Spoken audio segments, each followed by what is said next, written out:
Hello friends, welcome back to our channel. இன்றைக்கி நம்ம எங்கே இருக்கோம்னா சிசல்ஸில் மாஹே ஐலாண்டில் இருக்கோம். அங்கே வந்து லபாச்சி அப்படின்னு சொல்கிற ஒரு மலை உசரத்தில் இருக்கோம். அங்கேருந்து நம்ம இப்போ பார்த்துட்ருக்கிறது வந்து பெலோம் போவாலம் கிளாசிக் பீச்சை தான் பார்த்துட்ருக்கோம்.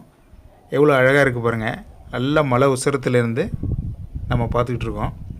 போவாலம் பீச் எவ்வளோ அழகாக இருக்குது பாருங்கள். சன்செட்டு, சன் வந்து மறையிற நேரம் இது. எவ்வளோ அழகாக இருக்குது பார்த்தீங்களா?